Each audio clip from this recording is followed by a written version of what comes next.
συνδυασμούς. Είμαστε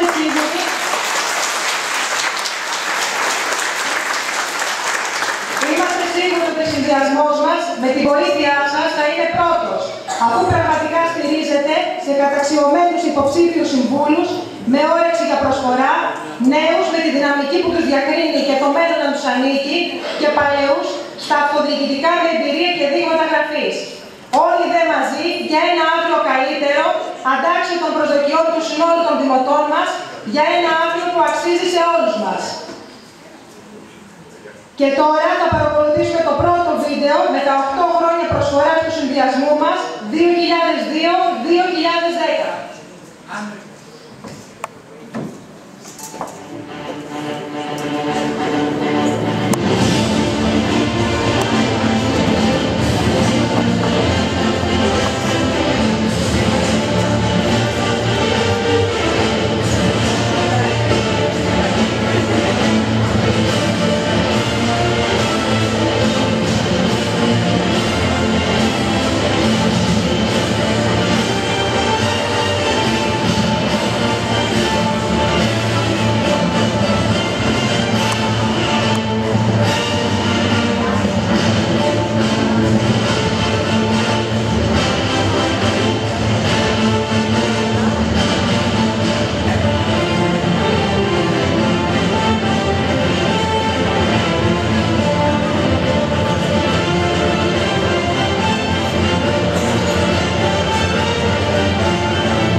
υποψήφιο και αυριανό δήμαρχο στις προσεχείς δημοτικές εκλογές, κύριο Δημήτρη Τζίτζιβα, για να κάνει μια αναφορά στη συμμετοχή.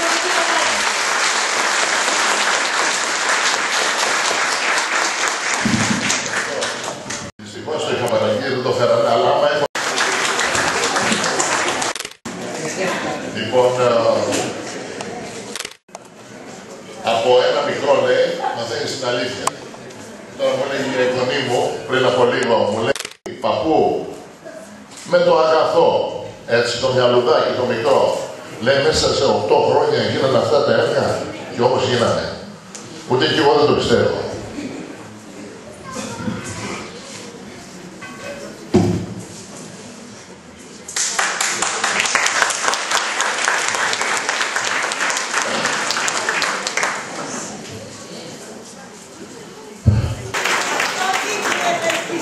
Και μπράβο σας.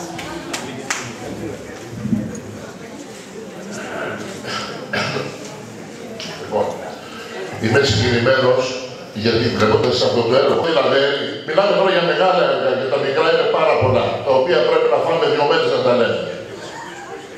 Το κτήμα Βιλαβέρη, ένα έργο το οποίο το ξεκίνησα το 2-3, μόλις αναλάβαμε το 2-3, μου έρχεται ένα έγγραφο από το ΠΕΠΟΔΕ και μου λέει ότι ξέρεις Δήμαρχε, το έργο δεν εντάσσεται. Λέω γιατί ρε παιδιά δεν εντάσσεται το έργο. Είχε η προηγούμενη δημοτική αρχή, έτσι από μένα, το 2-2, είχε υποβάλει τα χαρτιά και δυστυχώς ο φάκελος τότε ήταν ατελής. Το γυρίσανε πίσω και λέει το έργο δεν θα γίνει. Τρελάθηκα. Τρέχοντας το 2-3 μέσα στο καλοκαίρι να βρω τεχνικά γραφεία, μελετητικά, για να μπορέσουμε να φτιάξουμε το κτήμα Βιλαβέρη, το συνεδριακό, υπόσχετο συνεδριακό κέντρο και την καφετέρια επάνω. Που όλοι έχουμε πάει με τα παιδιά μας και τα ζούμε και το βλέπουμε. Ένα όνειρο δηλαδή, ένα όραμα. Το οποίο κόστισε 4.800, όχι από λεφτά του Δήμου, από ευρωπαϊκό πρόγραμμα, το τρίτο κοινοτικό πλαίσιο στήριξης. Μέσα σε 2 μήνες το καλοκαίρι καταφέραμε, για να μην το χάσουμε, και υπέβαλα καινούργιο φάκελο από την αρχή, διότι είχε γίνει λάθος στρατηγικό. Αντί να έχει 70% πράσινο και 30% κτίριο, οικοδομή δηλαδή, είχε το αντίστροφο. 30% πράσινο και 70% οικοδομή. Για να γίνει ένα έργο, αν δεν είναι ακριβώς οι προδιαγραφές που έχουν ορίσει και έχουν εντάξει. Τα καταφέραμε, το φτιάξαμε, το διαθέσαμε και όχι μόνο το διαθέσαμε στο λαό της μεταμόρφωσης, κάναμε και ένα μισθωτήριο τότε με διαγωνισμό δημόσιο και μου λέγανε τότε οι εφημερίδες. Ο Τζίτζης μας λέει πάει να το δώσει σε δικό του στο Κένταυρο. Κένταυρο ξέρεις, Φιλαδέλφια, μέσω Άσου, το οποίο φυσικά τώρα έχει κλείσει. Επειδή μετά από τηλεοπτικούς αγμούς που πήγαινα με ένα φίλο μου δημοσιογράφο και έπινα ένα καφέ στο Κένταυρο όπως ερχόμαστε, αυτό ήταν ότι εγώ θα το δώσω στο Κένταυρο, που δεν είχα κανένα φίλια από το Κένταυρο και ούτε ήξερα εγώ τον ιδιοκτήτη του Κένταυρου κτλ. Έγινε ο διαγωνισμός, βγήκε ο διαγωνισμός, καλός για το Δήμο, σκεφτείτε ότι ο διαγωνισμός απέφερε 10.800 το μήνα, 10.800 το μήνα, προκαταβολή έβαλα μέσα τόσο δυνατούς όρους, δύσκολους όρους, που δεν έχουν ξαναγίνει αυτό το πράγμα σε κανένα διαγωνισμό. Για να είμαστε εντάξει με τη συνείδησή μας για τον λαό της μεταμόρφωσης και να παίρνουμε και λεφτά. Κάνω τον διαγωνισμό λοιπόν, έρχεται και τα βολές είναι πάντα 2 ή 3 μισθώματα, παίρνω 10 μισθώματα προκαταβολή και παίρνω και προστάτσα κάθε 2 χρόνια. Για 6 χρόνια που ήταν το μισθωτήριο, κάθε 2 χρόνια προκαταβολή όλα τα μισθώματα. Και αυτό για να μην μου δημιουργούν προβλήματα ο εκάστοτε μισθωτής, ότι ξέρεις, μένω μέσα και μετά από 1 μήνα την κοπανάω ή δεν φεύγω, μένω να σε πληρώνω. Μπρος τα λεφτά, μαζέψανε τότε 450.000 χοντρά λεφτά με μία κοινή στρατηγική. Αυτοί δε οι οποίοι εμέσως πλησαφώς κατηγορούσαν εμένα ότι θα το έδινα, στο διαγωνισμό ο πρώτος που απεκλείσει από μένα ήταν αυτός που ήταν στο Κένταυρο. Διότι δεν είχε τα απαραίτητα πιστοποιητικά και ο διαγωνισμός, ξέρετε, είναι εδώ και τώρα. Σήμερα έχεις τα πιστοποιητικά που είναι ο διαγωνισμός, δεν τα έχεις, δεν μπορεί να τα φέρεις μετά, διαβάσεις και τα λοιπά. Τον απέκλεισα. Και αφού τον απέκλεισα, οι κασάδρες κρυφτήκανε κατευθείαν και μέσα στο Δημοτικό Συμβούλιο έρχεται ο σημερινός Δήμαρχος και μου λέει που έγραφε τόσα και μου λέει συγχαρητήρια, πράγματι αυτό που έλεγες έγινε. Λέω, τι να πεις τώρα και τι να συζητήσεις. Τι κουβέντα να ανοίξει αυτό το πράγμα. Λοιπόν, ένα μεγάλο έργο, το συνεδριακό, το υπόσχατο συνεδριακό κέντρο.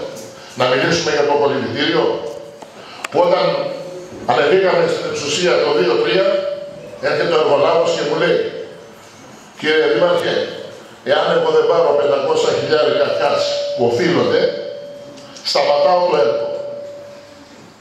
Ήταν ακόμα στα μετά. Και πέστε μου, τι πρέπει να κάνει ένας Δήμαρχος.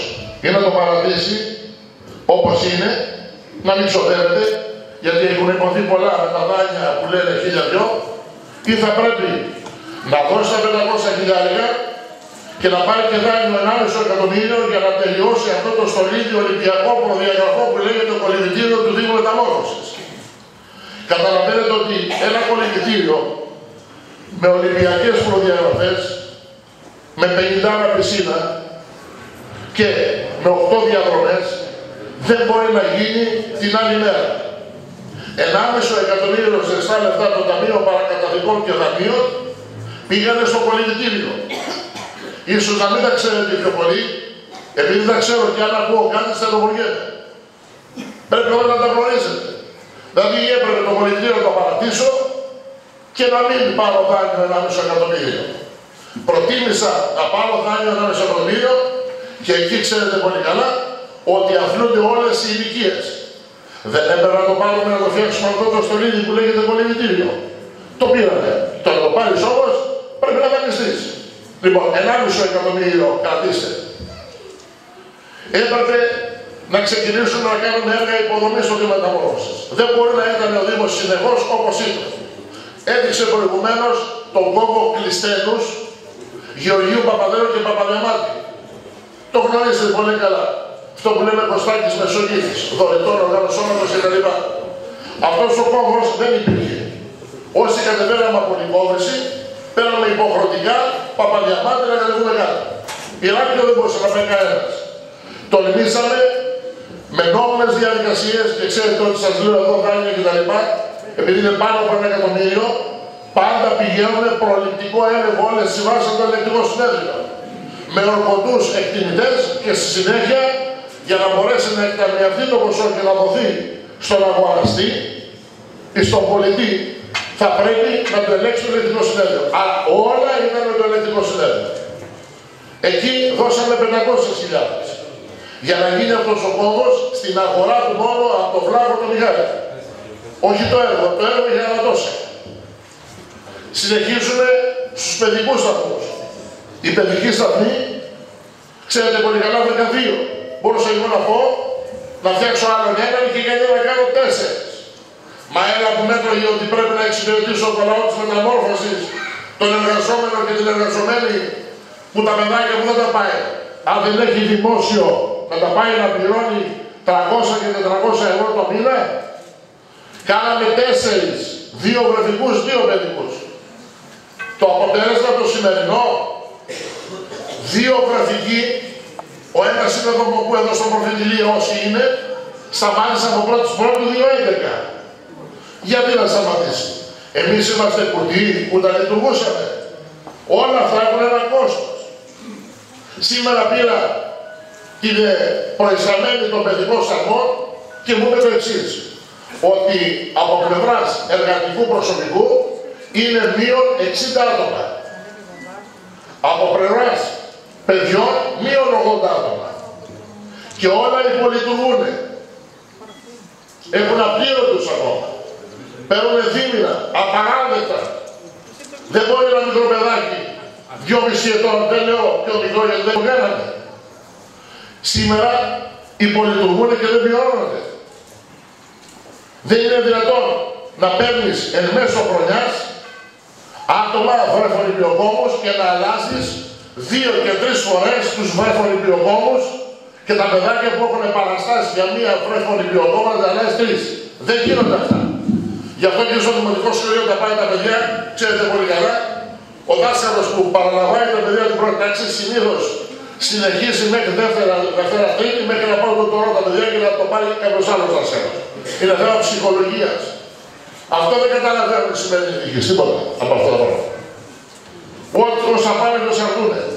Πόσες φορές είχαμε πει, κινήστε τη διαδικασία. Νόμιζε ότι όλα τα λεφτά θα έρχονται διαμέσου έσφαλ δωρεάν. Εμείς γιατί πληρώναμε. Εμείς δεν σεβόμαστε τα λεφτά του Δημότη. Βέβαια τότε δεν υπήρχαν αυτές οι διαδικασίες έσφαλ, ξέρεις, δωρεάν, διαμέσου αέρα κτλ. Αλλά μπορούσαμε όπως είπα να κάνουμε κάνει ένα, κάνουμε 3, κάνουμε 4. Μία βρεφονιπιοκόμος ασχολείται με 2 μωρά. 9 μηνών, καταλαβαίνετε τι είναι 9 μηνών. Να καλώς τα παιδάκια. Και σήμερα πληρώνουμε το ενίκιο δομοκού και δεν λειτουργεί. Μήπως και λειτουργήσει κάποτε. Πότε θα λειτουργήσει. Τον επόμενο αιώνα. Λοιπόν, 4 παιδικοί σταθμοί. Για να λειτουργήσουν όμως 4 παιδικοί σταθμοί, θέλει 80 άτομα επιπλέον. Για να λειτουργήσει το κολυβητήριο θέλει 20 άτομα.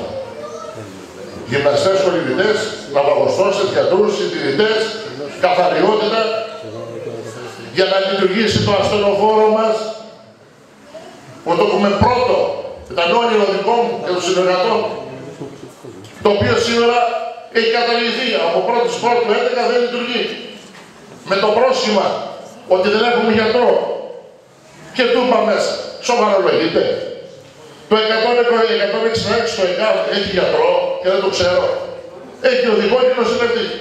Εμείς τους νοσηλευτές που ήταν ΟΤΕΗ, εξειδικευμένους, πήγαν ένα μήνα στο ΕΚΑΒ, πήραν τις πρώτες πληροφορίες, ό,τι χρειαζόταν και κάναμε αυτό το στολίδι, βέβαια πάντα με την εποπτεία του γιατρού του κ. Λουσίδη, που είναι και υποψήφιος και συνεχώς δημοτικός σύμβουλος, και μαζί με το ασθενοφόρο από κοινού και τα δημοτικά ιατρία. Ποιος δεν γνωρίζει τα δημοτικά ιατρία.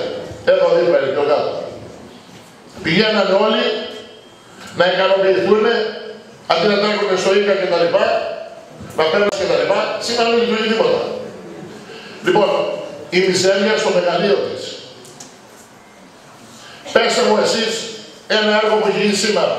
Και αν μου πείτε ένα έργο σοβαρό που έγινε σήμερα ή μια κοινωνική δραστηριότητα ή οτιδήποτε, εγώ τότε να πάω σπίτι μου και να σταματήσω εδώ που είμαι και εδώ που βρισκόμαστε. Ένα έργο. Γιατί εμείς κάναμε τόσα έργα. Μπορούσαμε και εμείς να είμαστε συντηρητές. Τι θέλετε, συντήρηση. Ο Δήμος πρέπει να προχωρά. Να γίνονται έργα και στο κάτω-κάτω όλα τα λεφτά είναι ανταποδοτικά. Πληρώνεται διαμέσου ΔΕΗ και είμαστε υποχρεωμένοι εμείς με το σωστό τρόπο να τα ανταποδώσουμε. Πήραμε 27 αυτοκίνητα καθαριότητας. Τα βλέπετε. Μέσα στη διάρκεια 2-3-2-10 που είμαστε, 2-4-2-6 αγοράσαμε, 27 αυτοκίνητα, ολόκληρο στόλο, το δείξαμε. Και όχι μόνο ολόκληρο στόλο. Πήραμε και 2 μεγάλα, όπως είδατε εδώ, τριαξονικά με τράκτορες, κοντέινερ στα μεγάλα που βαράνε, 3 απορριμματοφόρα. Δηλαδή τα απορριμματοφόρα εδώ του Δήμου με 10 τόνους, περίπου 9 τόνους, χωράγανε 3.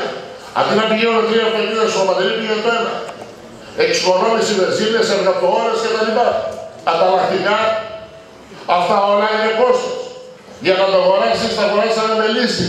3,5 εκατομμύρια τα να διαβάζω στην εφημερίδα και τι λέει ένας. Αν εδώ δεν θέλω να λέω και το ρόλο, δεν μ' αρέσει, έτσι, δεν είναι στο χαρακτήρα μου. Ότι μεγαλώσαμε το στόλο. Ποιο στόλο μεγαλώσαμε, παιδιά. Στα 3,5 χρόνια που υπάρχει και ένα αυτοκίνητο καθαριότητος κάτω και αυτό δεν λειτουργεί, ή ίσως να λειτουργεί τώρα, προεκλογικά. Λοιπόν, εμείς είπαμε 27 και δεν μιλήσαμε. Και μιλάς για στόλο με ένα. Από έργα άλλα, τι να το πούμε, είπα Παπαδιαμάντη επάνω πίσω από τους 2 παιδικούς σταθμούς. Ένα 800 και 1800 τετραγωνικά μέτρα. Δεν βγήκαμε που είναι η ταβέρνα Γενοβέφας, εκεί δεξαμενά ένα κομμάτι, γιατί δεν έχει απαλωτριωθεί. Βέβαια και σε αυτό με κατηγορούσαν ότι άνοιξα τον δρόμο Παπαδιαμάντη και δεν μπορούσα να ανοίξω 10 μέτρα. Μα και οι άλλοι τώρα 3,5 χρόνια μπορούσαν να το ανοίξουν. Οι κουβέντες είναι μεγάλες, τα λέγια μεγάλα, αλλά όταν είναι στην πράξη και είσαι μέσα στη διοίκηση θα αντιμετωπίσεις. Λοιπόν, δεν θα προχωρήσω πολύ, γιατί θα πάρετε το πρόγραμμα όσοι δεν το έχετε μάθει θα το πάρετε. Όμως είμαι υποχρεωμένο να πω το εξής με 3 μόνο. Για το έργο, βλέπετε, το ζείτε, δεν χρειάζεται να πλατιάσω. Φυσικά όλα τα επόμενα είχαν πάει για έργα και πάλι έργα. Παραδείγματος και τώρα μην το ξεχάσω, στο πράκτηκε απέναντι υπάρχει νιώμης και πευτός. Έτσι θα το ξέρουν όσοι είναι την περιοχή, περιφραγμένο για να κάνουμε τον 7ο γραφικό παιδικό σταθμό και το θερινό κινηματογράφο όπως το είχαμε προσχεθεί. Σήμερα είναι έτοιμο το κομμάτι, τότε με κατηγορούσαν. Αλλά προσέχτε, όταν αγοράζεις ακίνητο κινητό και δίνεις τα λεφτά, έχεις αύξηση του ενεργητικού, όσοι γνωρίζουν το λένε, της περιουσίας βασικά του Δήμου, κινητή και ακίνητη. Και προσέχτε, με επίσημους ισολογισμούς, το 2-2 που ανέλαβα, με το 2-10, το 2-2 βρήκα 12 εκατομμύρια περιουσία του Δήμου και τη φτάσαμε 28 εκατομμύρια ευρώ. Καταλαβαίνετε τι θέλει να πει άλλα 16 εκατομμύρια, δηλαδή 132% αύξηση. Αν μου βρείτε ένα Δήμο τέτοιο, να το βρείτε πάλι.